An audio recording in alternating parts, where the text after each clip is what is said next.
கர்த்தருடைய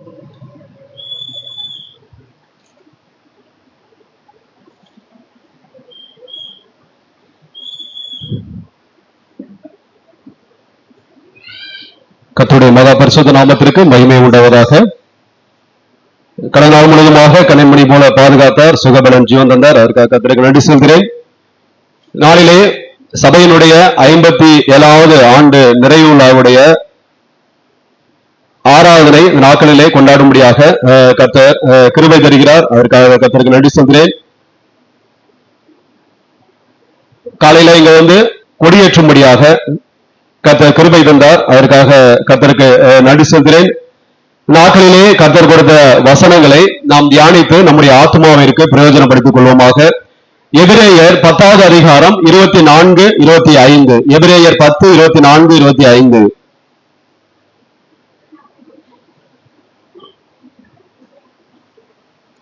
எபிரேயர் 10, 24, 25 படிக்கலாம்.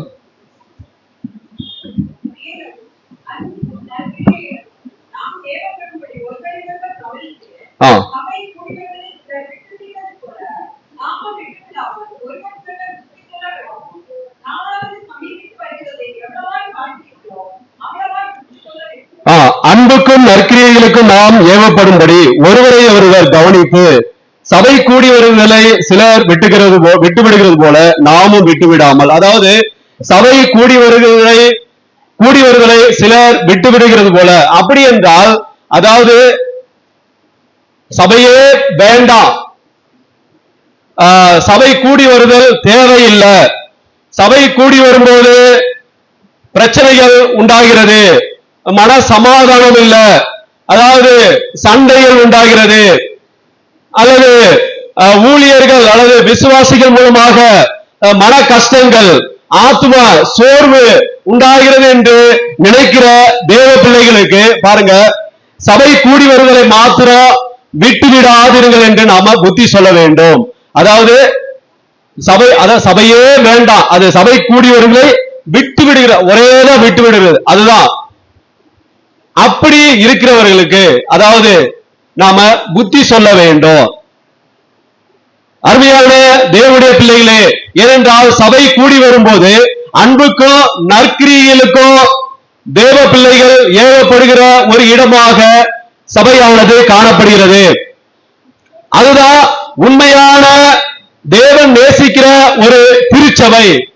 ஆனால் பாருங்க, இப்பொழுது இருக்கிற திருச்சபை அல்லது சபை கூடி வரும்போது அன்புக்கு பதிலாக வம்புதான் இருக்கு, சண்டை, வாக்குவாதம் மற்றும் நற்கிரியைகளுக்கு பதிலாக அதாவது துர்க்கிரியைகள், தீமையான செயல்கள் செய்கிற ஒரு இடமாக மாறிவிட்டது.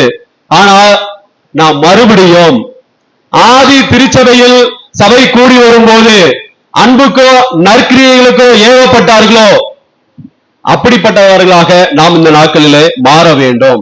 ஹல்லேலூயா! அன்புக்கோ நற்கிரியைகளுக்கோ நாம் ஏவப்படும்படி ஆதி திருச்சபையில இப்படிதான் இருந்தது. ஆதி திருச்சபையில கூடி வரும்போது அங்கே அன்பு இருந்தது. ஆதி திருச்சபையில கூடி வரும்போது அங்கே நற்கிரியைகள் இருந்தது.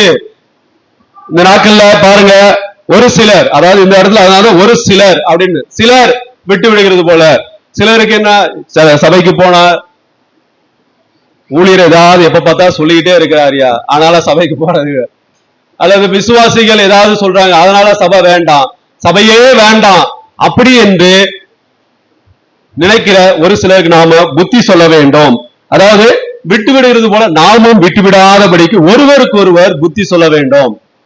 அருமையான தேவனுடைய பிள்ளைகளே, கிறிஸ்துவானவர் எந்த நோக்கத்திற்காக சபையை பூமியில் ஸ்தாபித்தார்?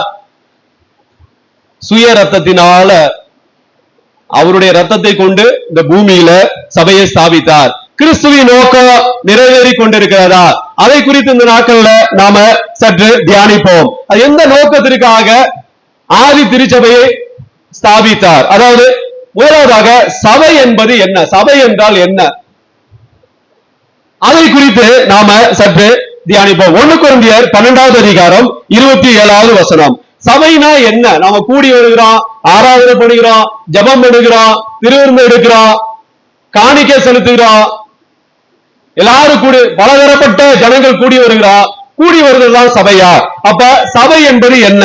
1 கொரிந்தியர் 12:27.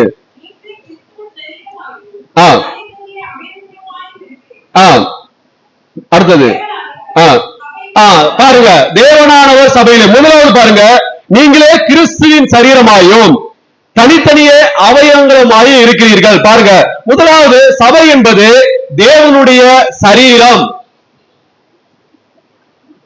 தேவனுடைய சரீரம் தான் சபை. சபை என்பது பாருங்க, செங்கலால் உருவான கட்டடத்தையோ அல்லது நாம இந்த நம்முடைய சபைக்கு எத்தனை ஸ்கொயர் ஃபீட் லேண்ட் இருக்கு அதை குறிப்பது அல்ல. அந்த கட்டடத்தையோ அல்லது அந்த லேண்டையோ குறிப்பது சபை அல்ல. சபை என்பது தேவனுடைய சரீரத்தை குறிக்கிறது. தேவனுடைய சரீரத்தில் உள்ள ஒவ்வொரு அவயவங்களும் தேவனுடைய பிள்ளைகளை குறிக்கிறதாக காணப்படுகிறது. நாம் தான் சபை. தேவனுடைய பிள்ளைகள் கூடி வருகிற ஒரு இடம் சபை. தேவனுடைய சரீரம் தான் சபை. தேவனுடைய சரீரத்தில் உள்ள ஒவ்வொரு அவயவங்களும் தேவனுடைய பிள்ளைகளாக இருக்கிறார்கள். தேவனுடைய பிள்ளைகள் இல்லாமல் சபை இல்லை.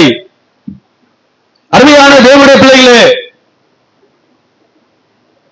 அதாவது சர்ச் பில்டிங் இல்லாம, சர்ச் லேண்ட் இல்லாம சபை இயங்க முடியும். ஆனால் தேவனுடைய பிள்ளைகள் இல்லாமல் சபை இயங்க முடியாது. அது தேவனுடைய விருப்பமும் அல்ல, அது தேவனுடைய சித்தமும் அல்ல. இந்த நாட்கள்ல பாருங்க, தேவனுடைய பிள்ளைகளுக்கு, தேவனுடைய சரீரத்திற்கு, அதாவது ஊழியர்கள் தேவனுடைய பிள்ளைகளுக்கு, தேவனுடைய சரீரத்திற்கு கொடுக்கிற முக்கியத்துவத்தை விட,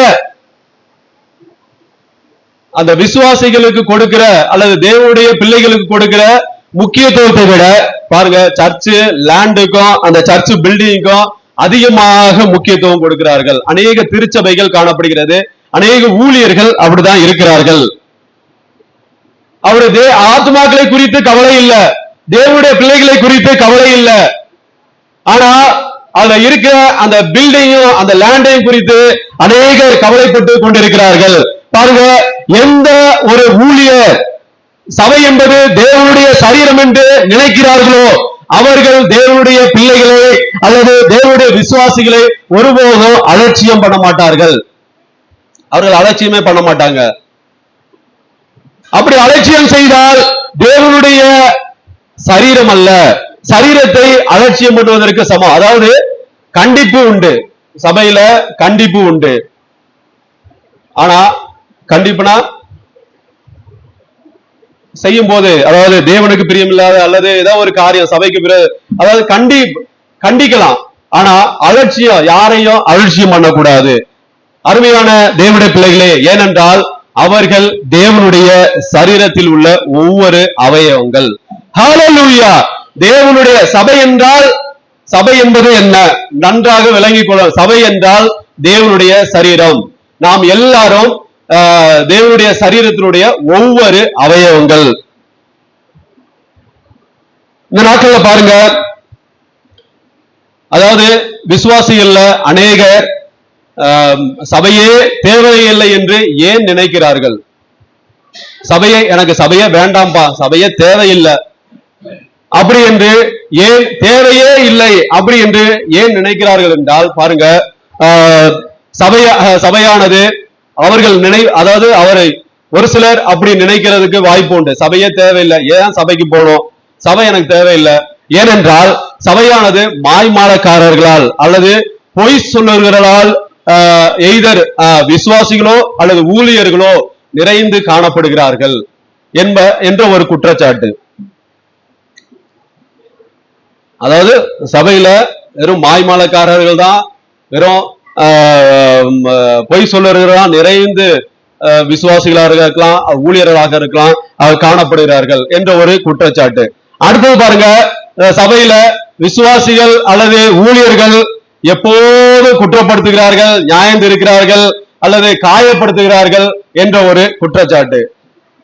ஒரு சிலர் பாருங்க, நான் வீட்டில் இருந்து கொண்டு தேவனுக்கு ஆராதனை செய்கிறேன், அந்த ஆராதனையில கிறிஸ்துவானவர் அந்த ஆராதனையை அங்கீகரிப்பார் என்று நம்புவர்கள் ஒரு சிலர் உண்டு, ஒரு குரூப் உண்டு.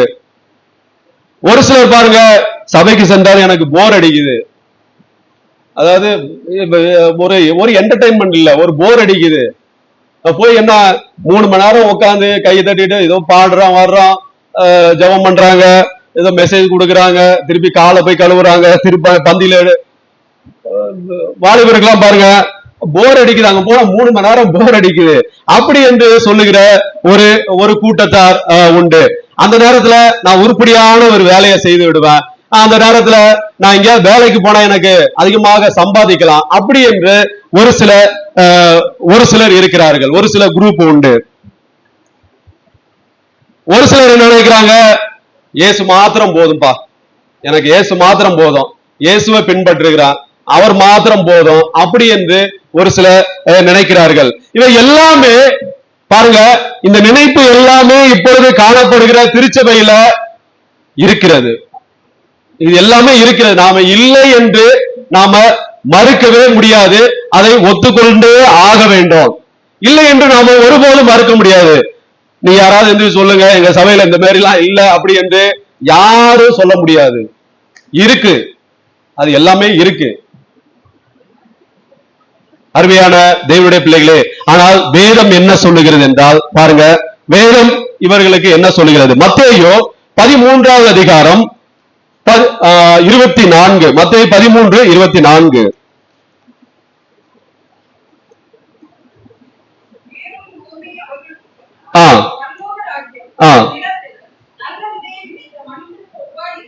பரலோக ராஜ்யம் நல்ல நிலத்தில், அதாவது தன் நிலத்தில் நல்ல விதையை விதைத்த மனுஷனுக்கு ஒப்பாய் இருக்கிறது.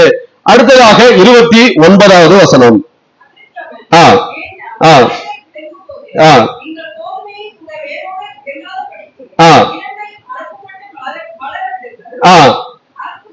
போதும் பாருங்க, அதாவது வேதம் என்ன சொல்லுகிறது என்றால், பரலோக ராஜ்யத்தை குறித்து ஓமையாக இயேசுவானவர் சொல்கிறார். அதாவது களைகளும் இருக்கும், கோதுமையும் இருக்கும். இது இயேசுவானவர் சொல்லுகிறார். அவர் பாருங்க, தன் நிலத்தில் நல்ல விதையை விதைத்தார். பாருங்க, அந்த மனிதன் நல்ல விதையைத்தான் விதைத்தார். யாருமே சபையை ஆரம்பித்து யாருமே கெட்டவர்களாக ஆக வேண்டும் யாருமே நினைக்க மாட்டாங்க. அவன் நல்ல விதையைத்தான் விதைத்தான், கெட்ட விதையோ கனி கொடுக்காத விதையோ அவன் விதைக்கவில்லை. பாருங்க, அதே போலதான் அந்த பரலோக ராஜ்யம் எப்படி கோதுமைகளையும் களையையும் அதற்கு ஒப்பாக, கோதுமை இருக்கும் களையும் இருக்கும், அதற்கு ஒப்பாக இயேசுவோட ரோமையாக சொன்னாரோ அப்படி இருக்க பூமியில் ஸ்தாபித்த திருச்சபையில் கோதுமையும் இருக்கும் களையும் இருக்கும், ரெண்டுமே இருக்கும். திருச்சபையில உண்மையான விசுவாசிகளோ ஊழியர்களோ இருப்பார்கள், அதாவது உண்மையான விசுவாசிகளும் இருப்பார்கள், ஊழியர்கள் இருப்பார்கள். அதே சமயம் பாசாங்கு செய்கிற அல்லது கள்ள ஊழியர்களும் இருப்பார்கள், கள்ள விசுவாசிகளும் இருப்பார்கள். இது ரெண்டுமே பரலோக ராஜ்யத்துக்கு ஒரு ஓமையை தேவன் சொல்லுகிறார். அதே போலதான் பூமியில் ஸ்தாபித்த திருச்சபையில கோதுமையும் இருக்கும் களையும் இருக்கும். அருமையான தேவனுடைய பிள்ளைகளே, பாருங்க மத்தேயு 13:30.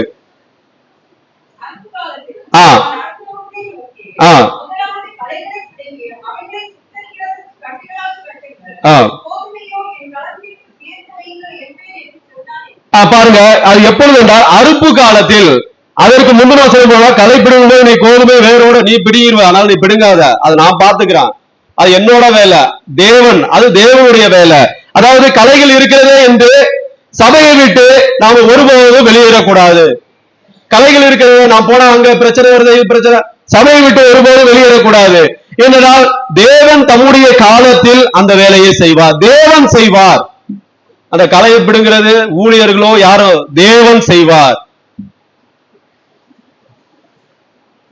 பரலோக ராஜ்யத்தில், அதாவது பரலோக ராஜ்யம் தன் நிலத்தில் தன் நல்ல விதையை விதைத்த ஒரு மனுஷனுக்கு ஒப்பாய் இருக்கிறது. அது போலதான் அந்த சபையில கலைகள் கோதுமைகள் ரெண்டுமே இருக்கும்.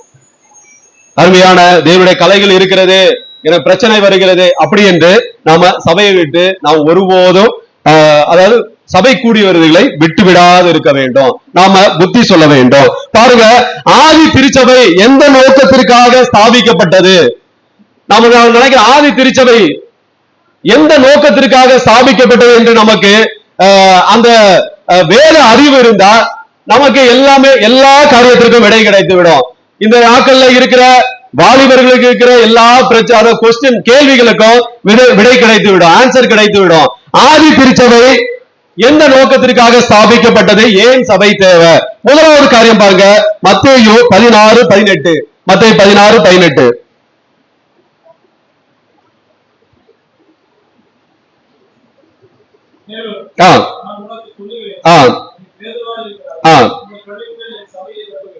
இந்த கல்லின் மேல் என் சபையை கட்டுவேன். பாருங்க, இந்த கல்லின் என் சபையை கட்டுவேன். பாருங்க, எந்த நோக்கத்திற்காக ஆதி திருச்சபை ஸ்தாபிக்கப்பட்டது என்றால், பாருங்க, இயேசுவானவர் ஸ்தாபித்தது நிமித்தம், அதாவது இயேசுவானவருடைய திட்டம், அது இயேசுவானவருடைய நோக்கம். அதுக்காக தான், அதாவது என் சபையை கட்டுவேன். இயேசுவானவர் ஸ்தாபித்ததினால், he is the founder of church. அவர்தான் நிறுவனர், அவர்தான் ஃபவுண்டர் சபைக்கு. அருமையான தேவனுடைய பிள்ளைகளே, பாருங்க, சபையை கட்ட வேண்டும் என்ற யோசனை இயேசுனுடைய யோசனை, அது மனிதனுடைய யோசனை அல்ல. பூமியில சபையை கட்ட வேண்டும் என்ற யோசனை இயேசுனுடைய யோசனை, அது மனிதனுடைய யோசனை கிடையாது. ஆனா பூமியில இருக்கிற சபைக்கு ஒரு ஃபவுண்டர், ஒரு நிறுவனர் கண்டிப்பாக தேவை. ஏன்னா பூமியில ஏனென்றால் இந்த சேரிட்டி கமிஷன்ல நம்ம ஃபைல் பண்ணணும் அல்லது டாக்ஸ் பே பண்ணணும், அது யாரு ஃபவுண்டர்னு கேட்பாங்க. அதற்காக பூமியில இருக்கிற இயங்குகிற சபைக்கு ஒரு ஃபவுண்டர் தேவை. அதுபோல நம்முடைய சபைக்கும் ஒரு ஃபவுண்டர், நிறுவனர் என் லாசரையா அவர்கள் 1968 வருஷத்தில் 8வது மாதத்தில் மும்பையில அது ஸ்தாபிக்கப்பட்டது. இந்த சபைக்கு ஃபவுண்டர் என் லாசரையா மாத்திரம்தான், அவர்தான் ஃபவுண்டர். அதாவது பூமியில் இருக்கிற சபைக்கு, இந்த சபை இங்க இயங்குகிறது இல்லையா, அதற்கு ஃபவுண்டர் என் லாசரையா மாத்திரம்தான். யாராவது கோ ஃபவுண்டர் அல்லது அப்படி என்று சொன்னா அவர்கள் பொய் சொல்லுகிறார்கள் என்ற அர்த்தம். சத்தியத்துக்கு, அதாவது உண்மைக்கு மாறாக பேசுகிறார்கள், புறம்பாக பேசுகிறார்கள் என்ற அர்த்தம். சூழ்நிலைக்கு ஏற்றவாறு பேசுகிறார்கள், இருநாக்கு உள்ளவர்கள் என்று அர்த்தம். நீங்க எல்லாம் நிறைய வீடியோ பார்த்திருப்பீங்க. இந்த ஏடிஎம்கேல பாத்தீங்கன்னா, சசிகலா அவங்க ஜெயிலுக்கு போறதுக்கு முன்னாடி பாத்தீங்கன்னா, நம்ம எடப்பாடி பழனிசாமி அம்மா தான் வரும், சசிகலா சின்னம்மா தான் வரணும், சின்னம்மா தான், அவங்க தான் முதலமைச்சரா வரணும். வீடியோ சர்க்குலேட் இருக்கு, நீங்க பார்த்திருப்பீங்க. அடுத்த இன்னொரு ஒரு மினிஸ்டர், சின்னம்மா தான் தெய்வம் அப்படிம்பாங்க. அடுத்த ஒரு சிவி சண்முகன்ட்டு அவர் ஒரு லா மினிஸ்டர் நினைக்கிறான், அவர் அதுக்கு மேல சின்னம்மா சின்னம்மா. அதே இது அப்படியே கொஞ்சம் அப்படி சூழ்நிலை ஒரு வருஷம் கழிச்சு ஜெயிலுக்கு போயிட்டு வந்ததுக்கு அப்புறம் நீங்க பாருங்க, சசிகலா யாரு தெரியாது, அவரு அதுக்கு எதுக்கு சம்மதமே இல்லை எங்களுக்கு. அது அப்படியே, அதாவது இந்த சூழ்நிலைக்கு ஏற்றவாறு அப்படியே, அது போலதான் இந்த நாட்கள்ல பாருங்க, சூழ்நிலைக்கு ஏற்றவாறு மாத்துவாங்க. இது கோ ஃபவுண்டர், அந்த ஃபவுண்டர், இந்த ஃபவுண்டர், அதெல்லாம் கிடையாது. சர்ச்சுக்கு ஃபவுண்டர் என் லாசரையா அவர்கள் தான். அருமையான தேவனுடைய பிள்ளைகளே, பேதுருவிடத்துல சொல்லுகிறார், அதாவது என்ன சொல்லுகிறார் என்றால், உன் சபையை கட்டு அப்படி என்று சொல்லல. பேதுருவிடத்துல இயேசுவான சொல்லும் போது பேதுருவை நோக்கி உன் சபையை கட்டு, நீ கட்டுகிற சபை உன்னோட சபை அப்படி என்று சொல்லல, என் சபையை கட்டுவேன். ஹல்லேலூயா! அருமையான தேவனுடைய பிள்ளைகளே, ஆதி திருச்சபை எந்த நோக்கத்திற்காக ஸ்தாபிக்கப்பட்டது? அது மனிதனுடைய யோசனை அல்ல, அது இயேசுடைய யோசனை. இயேசுவானவர் ஸ்தாபித்தது நிமித்தம், அது தேவனுடைய இயேசுடைய திட்டம், இயேசுடைய தீர்மானம். அது நிமித்தமாக இயேசு அது அவர் நினைத்தார். அதனாலதான் இந்த பூமியில அது திருச்சபை ஆதி திருச்சபை ஸ்தாபிக்கப்பட்டது. இரண்டாவது காரியம் பாருங்க, ஆதி திருச்சபை எந்த நோக்கத்திற்காக ஸ்தாபிக்கப்பட்டது என்றால் அப்போஸ்தலர் 2:42. அப்போஸ்தலர் 2:42.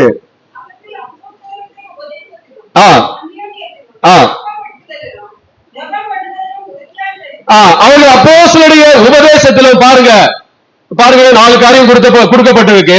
அதாவது ஆவிக்குரிய வளர்ச்சி அடையும்படியாக ஆதி திருச்சபை எதற்காக ஸ்தாபிக்கப்பட்டது என்றால் அப்போஸ்தலர்கள் விசுவாசிகள் எல்லாரும் ஆவிக்குரிய வளர்ச்சி அடையும்படியாக சபை ஸ்தாபிக்கப்பட்டது. ஒரு விசுவாசி ஒரு ஊழியர் ஆவிக்குரிய வளர்ச்சி அடைய வேண்டும் என்றால் அந்த ஊழியருக்கு அந்த விசுவாசிக்கு சபை கண்டிப்பாக தேவை, சபை அவசியம் தேவை. அவர் முதலாவது காரியம் பாருங்க, அப்போஸ்தலருடைய உபதேசம். அது என்ன அப்போஸ்தலருடைய உபதேசம்? அதாவது இயேசுவானவர் என்ன சீஷர்களுக்கு உபதேசம் செய்தாரோ அதுதான் அப்போஸ்தலருடைய உபதேசம். அதைத்தான் அவர்கள் உபதேசமாக ஃபாலோ பண்ணினார்கள். இயேசுடைய உபதேசம் என்ன? மத்தேயு 28:19-20 நீங்க வாசித்துக் கொள்ளலாம். அதுதான் அவர்களும் ஃபாலோ பண்ணினார்கள், அப்போஸ்தலர்களும் ஃபாலோ பண்ணினார்கள். பாருங்க, அதில் நிலைத்திருக்கும் போது ஆவிக்குரிய வளர்ச்சி உண்டாகும். அந்த உபதேசத்துல நிலைத்திருக்கும் போது ஆவிக்குரிய வளர்ச்சி உண்டாகும். கொஞ்ச நாட்கள் கழித்து பாருங்க, அப்போஸ்தலர்களுக்கிடையே மிகுந்த வாக்குவாதம் உண்டானது. அந்த உபதேசத்துல நிலைத்திருக்கு வர்றாங்க. கொஞ்ச நாள் ஆனதுக்கு அப்புறம் தேவனை அறியாத மற்ற புற ஜாதிகள், அதாவது இயேசுவை அறியாத ஜனங்கள் இயேசுவை ஏற்றுக்கொள்ளும் போது அங்கு ஒரு பிரச்சனை வருகிறது, ஒரு மிகுந்த ஒரு வாக்குவாதம் உண்டாகிறது. என்ன வாக்குவாதம் என்றால், விருத்த சேதனம் நிமித்தமாக மோசே கொடுத்த நியாயப்பிரமாணத்தை கை கொள்ள வேண்டும் என்று அங்கே ஒரு வாக்குவாதம் உண்டு. அப்போஸ்தலர் 15வது அதிகாரம் 5வது வசனம். அப்போஸ்தலர் 15.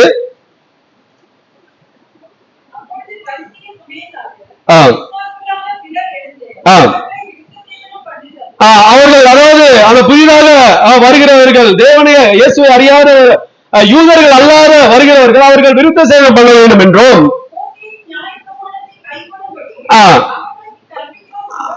அப்படி சொல்லும் போது பாருங்க, அடுத்தது 7, மிகுந்த தர்க்கம் உண்டானது. அங்க ஒரு மிகுந்த தர்க்கம், ஒரு கலகம் உண்டான போது போதும், அதாவது விருத்த சேதன நிமித்தமாகவும் மோசேயுடைய பிரமாணங்கள் கண்டிப்பாக கைக்கொள்ள வேண்டும் நிமித்தமாக அங்கே ஒரு பிரச்சனை உண்டாகிறது. அதற்கு தீர்வு பாருங்க, 28. ஆ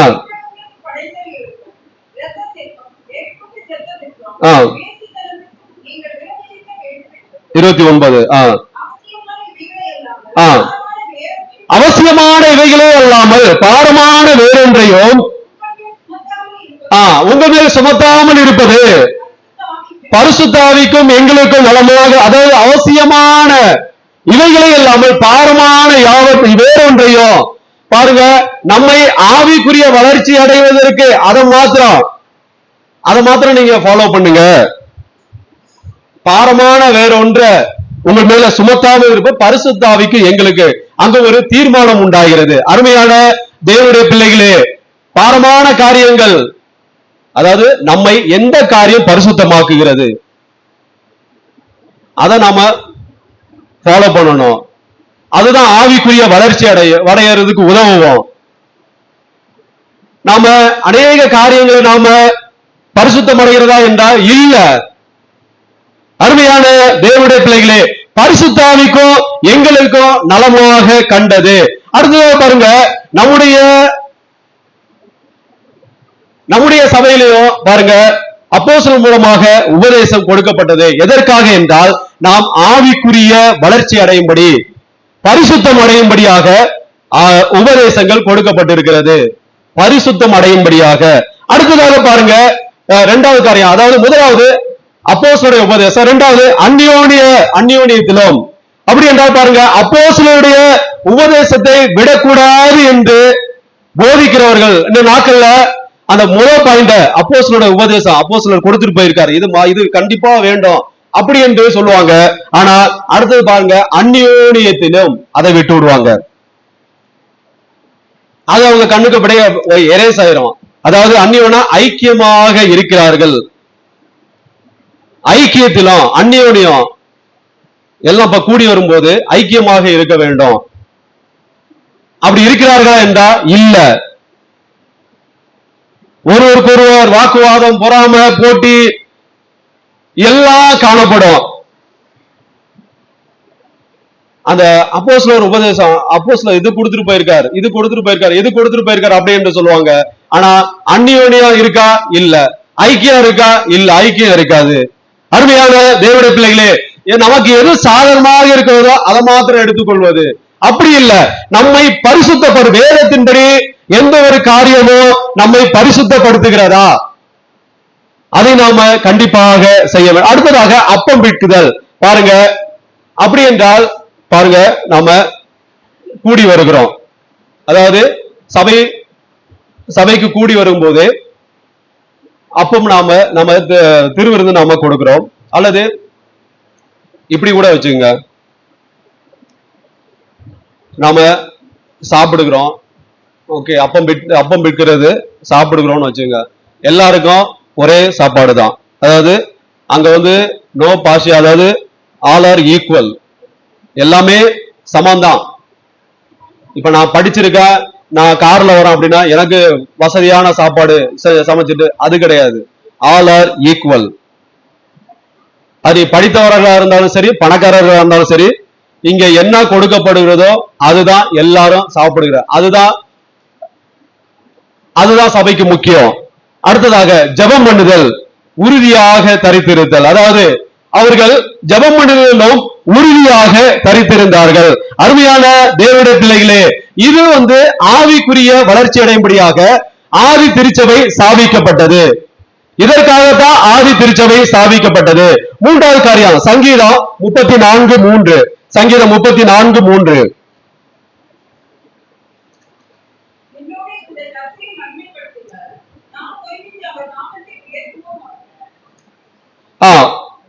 என்னோடு கூட கர்த்தரை மகிமைப்படுத்துங்கள், நாம் ஒருமித்து அவர் நாமத்தை உயர்த்துவோமாக. ஆதி திருச்சபை எதற்காக ஸ்தாபிக்கப்பட்டது என்றால், ஒன்றாக கூடி தேவனை தொழுது கொள்ளும்படியாக, ஒன்றாக கூடி ஒருமித்த கருத்தோடு ஒரே மனதோடு தேவனை தொழுது கொள்ள வேண்டுமானால் அதற்கு சபை தேவை. தாவீது சொன்னது போல, அதாவது தாவீது ஒரு தீர்க்கதரிசனமாக சொல்லிவிட்டார். ஆதி திருச்சபையார் அப்படிதான் இருந்தார்கள். ஒருமித்த கருத்தோடு அவர்கள் கூடி வரும்போது எல்லாம் ஒருமித்த கருத்தோடு காணப்பட்டார்கள். எல்லாரும் சேர்ந்து, அதாவது ஒருமித்த கருத்தோடு கர்த்தரை மகிமைப்படுத்தும் போது தேவனுடைய நாமம் புகழ்ச்சி அடையும். ஆதி திருச்சபையில ஒன்றாக கூடி தேவனை தொழுது கொண்டார்கள். அதனால் தேவனுடைய நாமம் புகழ்ச்சி அடைந்தது.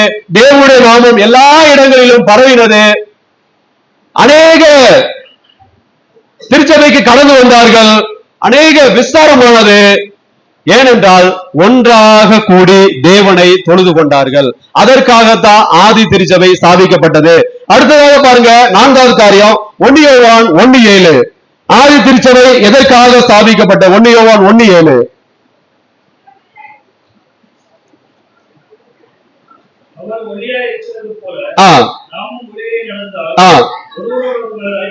ஒருவரோடொருவர் ஐக்கியப்பட்டிருப்போம். ஒருவரோடொருவர் ஐக்கியப்பட்டிருப்பான். நான்காவது காரியம் பாருங்க, ஐக்கியம் உண்டாயிருக்கும்படி ஆதி திருச்சபை ஸ்தாபிக்கப்பட்டது. கிறிஸ்தவம் என்பது பாருங்க, கிறிஸ்தவம் அல்லது கிறிஸ்தவ வாழ்க்கை அல்லது பரலோக பிரயாணம் என்பது தனியாக போகிறது அல்ல. நான் மாத்திரம் போவேன் அப்படி என்பது அல்ல. அது கிறிஸ்தவம் கிடையாது. தனியாக சென்று விடலாம் அப்படி அல்ல. மாறாக நாம் எல்லாரும் ஒருவருக்கொருவர் சேர்ந்து செல்வதுதான். ஒருவருக்கொருவர் கிறிஸ்தவத்துல தேவை. அந்த ஐக்கியம் தேவை. அந்த ஐக்கியத்தினாலதான் கூடி, அதாவது சபை கூடி வந்தாங்க அவங்க. அந்த ஐக்கியம் கண்டிப்பாக தேவை. அது ஆதி திருச்சபையில இருந்தது. இதுதான் கிறிஸ்தவம். அதாவது நாம் எல்லாரும் ஒருவருக்கு ஒருவர் தேவை. உங்களுக்கு நான் தேவை, எனக்கு எனக்கு நீங்க தேவை, நீங்க தேவை, நீ எனக்கு வேணாம், நீங்க எல்லாரும் எனக்கு வேணாம் அப்படி என்றா நான் செவத்தை பார்த்துதான் நான் மெசேஜ் கொடுப்பேன். நானு நீங்க யாரும் எனக்கு தேவையில்லை அப்படின்னா அது கிறிஸ்தவம் கிடையாது. ஒருவருக்கு ஒருவர் ஐக்கியப்பட்டு இருக்க வேண்டும். உங்களுக்கு நான் தேவை, எனக்கு நீங்க தேவை, அதுதான் கிறிஸ்தவம். அப்படிதான், அதுதான் பிரயாணம். அதாவது நம்ம பரலோக பிரயாணம். நான் மாத்திரம் தனியா போயிடுவேன் அது கிடையாது. அப்ப தனியா போகண்டா அந்த இடத்துல ஐக்கியம் உண்டாயிருக்கும்படியாக ஆதி திருச்சபை ஸ்தாபிக்கப்பட்டது. அருமையான தேவனுடைய பிள்ளைகளே, நாம் ஒருவருக்கு ஒருவர் ஐக்கியப்பட்டிருந்தால் பாருங்க நம்முடைய இயேசு கிறிஸ்துவின் ரத்தம் சகல பாவங்களை நீக்கி நம்மை சுத்திகரிக்கும். நாம் ஒருவருக்கு ஒருவர் ஐக்கியப்பட்டிருந்தால் நம்முடைய பாவங்களை நீக்கி நம்மை அவர் பரிசுத்தப்படுத்துவார். ஹல்லேலூயா. ஆதி திருச்சபையில இந்த ஐக்கியம் காணப்பட்டது. இந்த ஐக்கியத்தின் நிமித்தமாக பாருங்க அவர்கள் தங்களுடைய பாவங்களை உதறிவிட்டு பரிசுத்தமாக வாழ்ந்தார்கள். அதற்காகவே மரித்தார்கள், இரத்த சாட்சியாக மரித்தார்கள். ஏனென்றால் அவர்களிடத்துல ஐக்கியம் இருந்தது.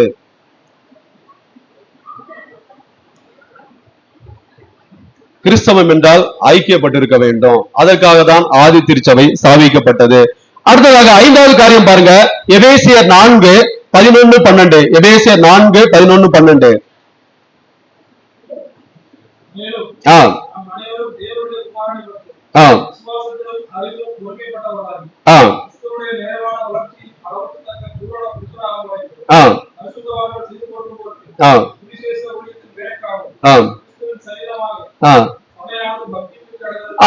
பாருங்க 5வது காரியம் பாருங்க, அதாவது பூரண புருஷர்களாக மாறும்படி கிறிஸ்துவுடைய நிறைவான வளர்ச்சியின் அளவுக்கு தக்கதாக பூரண புருஷராகும் வரைக்கும் ஆதி திருச்சபை எதற்காக ஸ்தாபிக்கப்பட்டது என்றால் பூரண புருஷர்களாக மாறும்படியாக. அப்படி என்றால் தேவன் விரும்புகிற மனிதனாக மாற வேண்டும். பூரண புருஷர்கள் என்றால் நாம் தேவன் விரும்புகிற பிரகாரமாக நம்முடைய வாழ்க்கை இருக்க வேண்டும். நாம் எல்லாரும் அதாவது பக்தி விருத்தி அடையும்படி அதாவது சபையானது பக்தி விருத்தி அடைவதற்காகவும். அப்படி என்றால் பாருங்க, பக்தி விருத்தி தவறான போதனைகள் குழப்பங்களில் இருந்து அதாவது பாதுகாக்க சபை தேவை. இந்த நாட்கள்ல பாருங்க தவறான போதனைகள் இருக்கும், தவறான குழப்பங்கள் இருக்கு. இயேசு தெய்வம் இல்லை என்று சொல்லுவாங்க ஒரு சில பேரு, நீ ஏன் கும்பிடுகிற அப்படி என்று சொல்லுவாங்க, அது தேவையில்லை அப்படி என்று சொல்லுவாங்க. அந்த குழப்பங்கள் தவறான போதனைகளில் இருந்து பாதுகாக்க சபை தேவை. இதுதான் அதாவது பக்தி விருத்தி அடையும்படியாக. அந்த 13, 14 நீங்க வீட்டுல போய் வாசிங்கன்னா தெரியும், அதனோட கண்டினியூஷன் வாசிங்கன்னா தெரியும். அருமையான தேவனுடைய பிள்ளைகளே, இந்த நாட்கள்ல ஆதி திருச்சபையில எல்லாரும் பூரண புருஷர்களாக காணப்பட்டபடினால் தேவன் விரும்புகிற நேசிக்கிற ஒரு வாழ்க்கை அவர்கள் வாழ்ந்தார்கள். பாருங்க, எல்லா சீஷர்களும் தேவன் விரும்புகிற பிரகாரமாக தங்களுடைய உயிரையே கொடுத்தார்கள் என்றால் அவர்கள் பாருங்க பூரண புருஷர்களாக மாறினபடியால், தேவனுக்கு பிரியமான தேவன் விரும்புகிற மனிதனாக மாறினபடியால், தேவன் நேசிக்கிற மனிதனாக மாறினபடியால், தேவன் நேசிக்கிற ஒரு வாழ்க்கை அவர்கள் வாழ்ந்தபடியால் அவர்களிடத்துல பக்தி விருத்தி உண்டானது. தவறான போதனைகள் அந்த நாட்கள்ல வந்தது, அதெல்லாம் அவர்கள் காது கொடுத்து கேட்கல. அவருடைய நோக்கம் பக்தி விருத்தி அடைய வேண்டும், பரிசுத்தமாக இருக்க வேண்டும். அதனால தான் எவ்வளவு பிரச்சனை வந்தாலும் அவர்கள் இயேசுவை மறுதலிக்கவே இல்லை. நீங்க ஆதி திருச்சபையோட நீங்க வரலாறு, அதாவது நீங்க அந்த இதை எடுத்து பாருங்க, நீங்க புக்கு நிறைய இருக்கு, அதை படித்து பாருங்க. யாருமே அதற்கப்ப எவ்வளவு அவர்களுக்கு பிரச்சனை இருந்தது, ஒருவரும் இயேசுவை மறுதலிக்கவே இல்லை. ஏனென்றால் அவர்கள் பூரண புருஷர்களாக மாறிவிட்டார்கள். தேவன் விரும்புகிற பிரகாரமாக அவர்கள் மாறிவிட்டார்கள். அவரிடத்துல பக்தி விருத்தி இருந்தது. அருமையான தேவனுடைய பிள்ளைகளே, பூரண புருஷனாக மாறும்படியாக ஆதி திருச்சபை ஸ்தாபிக்கப்பட்டது. இந்த ஆதி திருச்சபை இந்த காரணத்திற்காக தான், அதாவது இயேசுவானவர் அவர் ஸ்தாபித்தபடியால், அது இயேசுடைய நோக்கம், இயேசுடைய சிந்தை.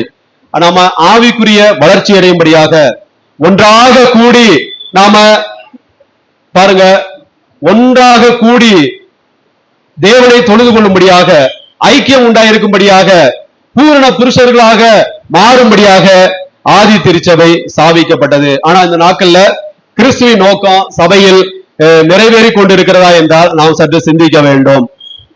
கிறிஸ்துவின் நோக்கம் சபையில நிறைவேற வேண்டுமானால் ஆதி திருச்சபையில காணப்பட்ட அந்த காரியத்தை நாம பின்பற்ற வேண்டும். ஏனென்றால் அவருடைய சுய ரத்தத்தினால சம்பாதிக்கப்பட்ட சபை என்று இயேசுவானவர் சொல்லுகிறார். என்னுடைய சுய ரத்தத்தினால அவர் சொல்ல வேண்டும், நான் என்னுடைய சுய ரத்தத்தினால சம்பாதித்த திருச்சபை அப்படி என்று சொல்ல வேண்டும். ஆகவே தேவனுடைய பிள்ளைகளே, அந்த தேவனுக்கு பிரியமில்லாத காரியங்கள் நாம கலைந்து போட்டு கிறிஸ்துவுக்குள் ஒன்றாக ஒரே சரீரமாக, ஏனென்றால் நாம் எல்லா சபை என்பது கிறிஸ்துவின் சரீரமாக இருக்கிறபடியால் நாம் கிறிஸ்துவின் சரீரத்துல நாம வளருவோமாக, பரிசுத்தம் அடையும்படி நாம பிரயாசப்படுவோமாக. ஏனென்றால் சபை என்பது கிறிஸ்துவின் சரீரம். நீங்கள் எல்லாரும் கிறிஸ்துவின் அவயவங்களாக இருக்கிறீர்கள். ஆகவே நம்மிடத்துல காணப்படுகிற பிரிவினைகளை களைவோமாக. அது கர்த்தர் விரும்புகிறது அல்ல. அது ஆதி திருச்சபையில, அதாவது அதற்கப்புறம் பரிசுத்தவான்கள் போனதுக்கு அப்புறம் அநேக பிரச்சனைகள். ஆனா சபை உருவானதுடைய நோக்கம், ஆதி திருச்சபை உருவானதுடைய நோக்கம் இயேசுனுடைய சிந்தை. அது இயேசு, அது அவர்தான் அதுக்கு ஸ்தாபகர், அது அவர்தான் அவர் பவுண்டர்.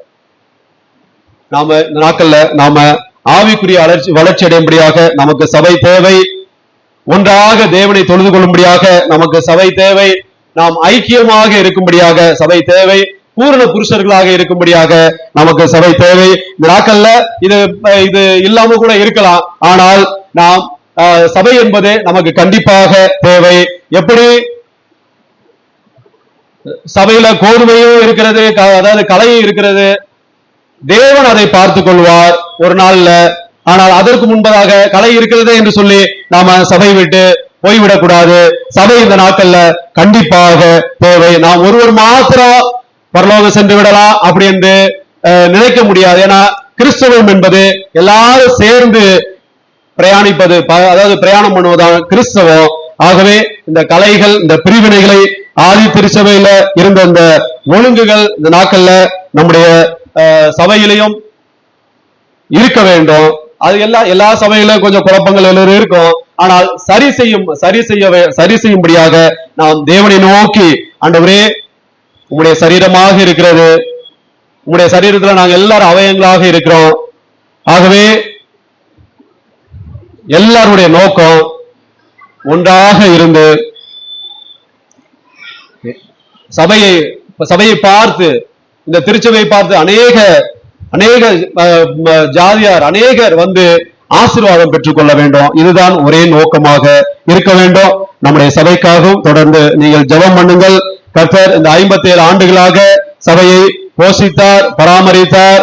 அநேக சபை மூலமாக நன்மைகள் பெற்றுக்கொண்டோம். அது சொன்னா அதாவது ஃபுல் டே கூட பத்தாது. அநேக நன்மைகள் நாம சபை மூலமாக பெற்றுக்கொண்டோம். எனக்கு இயேசு மாத்திரம் போதும் அப்படி என்று நினைக்காதீங்க. சபை தேவை. ஹல்லேலூயா. சபை கூடியவர்களை விட்டு விடுகிறது, அதாவது சபையே வேண்டாம் அப்படி என்று நாம ஒருபோதும் நினைக்க கூடாது. கர்த்தர் இந்த வார்த்தைகளை ஆசீர்வதிப்பாராக. ஆமென். ஹல்லேலூயா, ஹல்லேலூயா. சோத்ரம் சோத்ரம் சோத்ரம் சோத்ரம். ஹல்லேலூயா, ஹல்லேலூயா, ஹல்லேலூயா, ஹல்லேலூயா, ஹல்லேலூயா, ஹல்லேலூயா, ஹல்லேலூயா, ஹல்லேலூயா. சோத்ரம் சோத்ரம் சோத்ரம் சோத்ரம் சோத்ரம் சோத்ரம் சோத்ரம் சோத்ரம் சோத்ரம். ஹல்லேலூயா, ஹல்லேலூயா, ஹல்லேலூயா. கேட்ட